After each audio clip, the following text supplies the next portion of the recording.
जैसे कि मुद्दा चला है भ्रष्टाचार का काफी जोर शोर से और पक्ष विपक्ष दोनों ही एक दूसरे पर काफी आरोप लगा रहे हैं। ये जो हमारा स्थगन प्रस्ताव विपक्ष के द्वारा लाया गया था नियम 67 के अंतर्गत कार्य करने का जो प्रणाली होता है वो पूरा स्थगित हो गया। 1500 रुपए की बात की गई थी। विपक्ष जो है वो काफी बार इस बात को लेकर आक्रामक रहता है पार्टी पर आपकी कि नहीं दिए जा रहे 1500 रुपए। हमारे जिला से इसकी शुरुआत हुई। माननीय मुख्यमंत्री महोदय स्पीति में आए थे 15 अप्रैल के दिन और वहाँ से उन्होंने घोषणा की थी और उसको शुरू भी किया गया। सरकार ने अपना वादा निभाया है और क्रमबद्ध तरीके से 1500 रुपए दिया भी जा रहा है महिलाओं को। लाहौल स्पीति से आती हैं जो कि स्ट्रेटेजिक पॉइंट ऑफ व्यू से और क्या वहाँ के कुछ लोकल मुद्दे हैं। अपनी सरकार की बात की जाए या कांग्रेस पार्टी की बात की जाए तो अभी प्रेजेंट में हमारे माननीय मुख्यमंत्री महोदय जी की बात करें, हमेशा से एक सॉफ्ट कॉर्नर ट्राइबल में इतना वो विजिट कर चुके हैं। अपने 2 साल के कार्यकाल में 3-4 दफ़ा वो हमारे जिला में आ चुके हैं और हम अपने पार्टी और सरकार का धन्यवाद करते हैं। अभी के जो लोकल मुद्दे हैं लाहौल स्पीति के वो क्या हैं और क्या आप विधानसभा में जब बोलेंगी तो उसके दौरान उन्हें रखेंगी? मतलब आज तक हमारे वहाँ पे अल्ट्रासाउंड तक नहीं होता, तो सरकार का हम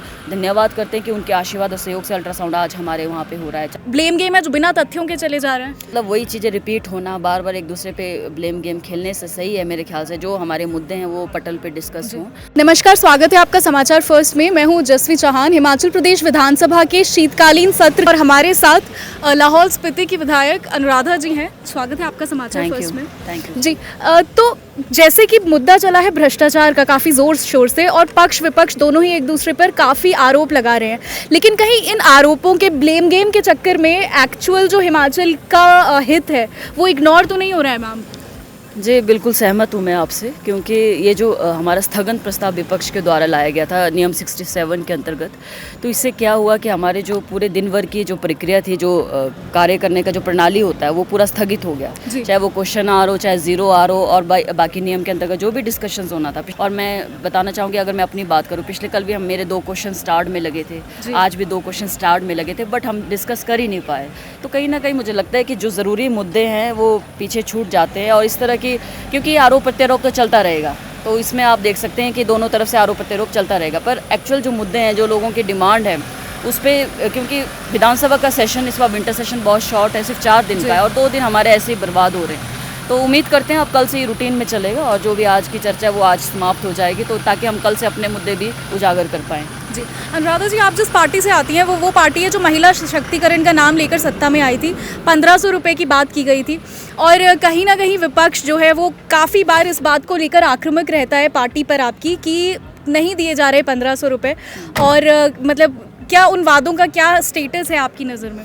जी ऐसा भी नहीं है। अगर मैं बात करूं, एक गारंटी योजना थी हमारी 1500 रुपये देना, और मैं खुद अपने ज़िला का एग्जांपल देती हूं। हमारे ज़िला से इसकी शुरुआत हुई। माननीय मुख्यमंत्री महोदय स्पीति में आए थे 15 अप्रैल के दिन और वहां से उन्होंने घोषणा की थी और उसको शुरू भी किया गया।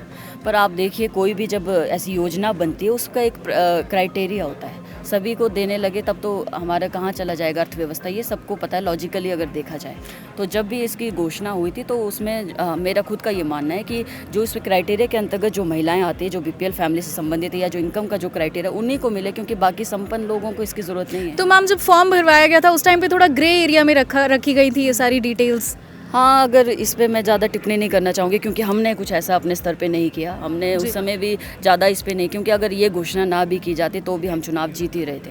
बट फिर भी सरकार ने अपना वादा निभाया है और क्रमबद्ध तरीके से 1500 रुपये दिया भी जा रहा है महिलाओं को। बट वही है कि आप इतना सा लॉजिक सभी लोग इस्तेमाल कर सकते हैं कि जो ज़रूरतमंद है उन्हीं को मिले, वही बेहतर है हमारे अर्थव्यवस्था के लिए भी और लोगों के लिए भी। जी, आप लाहौल स्पीति से आती हैं जो कि स्ट्रेटेजिक पॉइंट ऑफ व्यू से और भी कई मापदंडों के हिसाब से बहुत एक इंपॉर्टेंट लोकेशन है, लेकिन क्या आपको लगता है उसको इनफ रिप्रेजेंटेशन मिलता है जहाँ से आप आई हैं, और क्या वहाँ के कुछ लोकल मुद्दे हैं? जी बिल्कुल, मैं एक ट्राइबल हूँ। लाहौल स्पीति जो हमारे पूरे ज़िला का हम प्रतिनिधित्व करते हैं, क्योंकि पूरे ज़िला में हमारी एक ही विधानसभा सीट है ड्यू टू पॉपुलेशन की वजह से। और एरिया के हिसाब से बात की जाए, क्षेत्रफल के हिसाब से, तो हमारा ज़िला सबसे बड़ा ज़िला है पूरे हिमाचल का। तो बहुत important strategic point of view से है, क्योंकि हमारा पूरा स्पीति का इलाका पूरा चाइना बॉर्डर शेयर करता है, आगे यूटी लद्दाख से कनेक्ट करता है, आगे आपको पता ही है। तो हर चीज़ के लिहाज से बहुत इंपॉर्टेंट है। और अगर आप अपनी सरकार की बात की जाए या कांग्रेस पार्टी की बात की जाए, तो हमेशा से कांग्रेस पार्टी का जो सॉफ्ट कॉर्नर रहा वो ट्राइबल के प्रति रहा है। अगर हम पहले सीएम से लेकर राजा साहब की बात करें या अभी प्रेजेंट में हमारे माननीय मुख्यमंत्री महोदय जी की बात करें, हमेशा से एक सॉफ्ट कॉर्नर ट्राइबल में इतना वो विजिट कर चुके हैं। अपने 2 साल के कार्यकाल में 3-4 दफ़ा वो हमारे ज़िला में आ चुके हैं और इतना हमें प्रायोरिटी में जो भी हमारे कार्य होते हैं उसको करते हैं। हमारे लोगों के मिलने के लिए कोई स्पेशल अपॉइंटमेंट की ज़रूरत नहीं होती। तो ये सबसे बड़ा एक हमारे लिए गिफ्ट है मुझे लगता है। और हम अपने पार्टी और सरकार का धन्यवाद करते हैं। जी, मेरा आखिरी सवाल है आपसे, जिससे मैंने पिछले क्वेश्चन में भी टच किया था कि अभी के जो लोकल मुद्दे हैं लाहौल स्पीति के, वो क्या हैं और क्या आप विधानसभा में जब बोलेंगी तो उसके दौरान उन्हें रखेंगी? हाँ बिल्कुल, हमारे लोकल मुद्दे, क्योंकि हमारी परिस्थितियाँ जोग्राफिकली काफ़ी टफ होती है। फॉर एग्जांपल जैसे बर्फ़ पड़ती है सर्दियों में बर्फ़ पड़ती है, तो पिछले कल भी स्टार्ट क्वेश्चन में हमारे पीडब्ल्यूडी से संबंधित मुद्दे थे, क्योंकि रोड में बर्फ़ पड़ती है, रोड को जब साफ़ किया जाता है तो मशीनों से कई बार सड़क का नुकसान भी होता है, क्योंकि वो मशीनें जो हमारी कई वर्ष पुरानी होती है या पे ऐसी मशीनें नहीं होती, और टारिंग का जो पैमाना होता है पीडब्ल्यूडी विभाग में वो भी काफ़ी कम है, जिस वजह से रोड को बहुत जल्दी नुकसान होता है। तो इससे संबंधित एक क्वेश्चन था। बाकी टूरिज़्म से संबंधित, क्योंकि टूरिज़्म का बहुत ज़्यादा स्कोप हमारे ज़िला में है और इसको हम बेहतर कैसे बनाएं सस्टेनेबल वे में, इसके लिए भी हम कोशिश कर रहे हैं। बाकी मूलभूत सुविधाएँ, जैसे हम अगर हेल्थ या एजुकेशन की बात करते हैं, आज भी हम स्पीति की बात करें तो एक भी स्पेशलिस्ट हमारे पास स्पीति में नहीं है, जबकि वो इतना बिल्कुल सर्दियों में बिल्कुल कट जाता है और रामपुर शिमला होकर आपको जाना पड़ता है छोटी मोटी चीज़ों के लिए भी। हम सरकार का धन्यवाद करते हैं कि 15-20 सालों से जो अल्ट्रासाउंड, मतलब आज तक हमारे वहाँ पे अल्ट्रासाउंड तक नहीं होता, तो सरकार का हम धन्यवाद करते हैं कि उनके आशीर्वाद और सहयोग से अल्ट्रासाउंड आज हमारे वहाँ पे हो रहा है, चाहे वो केलोंग हेडक्वार्टर की बात की जाए या काजा की बात की जाए। तो बहुत जल्द एक कोशिश हम कर रहे हैं कि एक स्पेशलिस्ट हम स्पीति के लिए ले आएँ, और केलोंग में हमारे 2-3 स्पेशलिस्ट हैं, पर उम्मीद करते हैं कि और आने वाले समय में बढ़ोतरी होगी। और एजुकेशन में भी हमें लगता है कि सुधार की आवश्यकता है। माननीय शिक्षा मंत्री जी इस दिशा में कदम भी उठा रहे हैं, तो आने वाले समय में हम चाहेंगे कि इसमें भी सुधार हो। और बाकी जितने भी इंफ्रास्ट्रक्चर बेस्ड है, जैसे पॉलिटेक्निक कॉलेज की अगर मैं बात करूं, 2011 से लेकर इसका अनाउंसमेंट चला और आज तक ये धरातल पे नहीं उतर पाया। जी, मैंने जैसे शुरुआत में कहा था कि आरोप ब्लेम गेम बहुत ज़्यादा हो रहा है, लेकिन जो मुद्दे अभी आपने लिस्ट किए वो बहुत इंपॉर्टेंट मुद्दे हैं।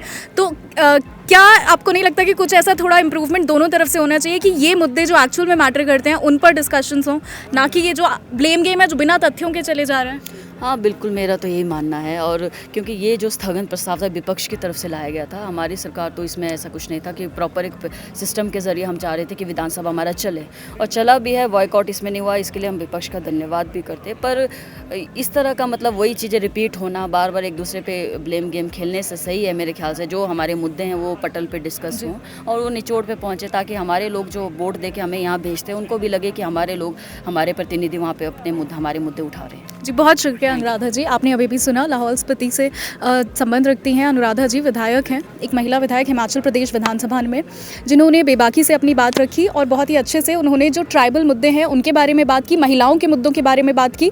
उनका ये भी कहना था कि विधानसभा में जब वो बोलेंगी अपनी बारी में तो वो इन मुद्दों को विधानसभा में भी रखेंगी। विधानसभा और हिमाचल प्रदेश की राजनीति से जुड़ी सभी हलचल और अपडेट्स के लिए आप समाचार फर्स्ट देखते रहिए। शुक्रिया।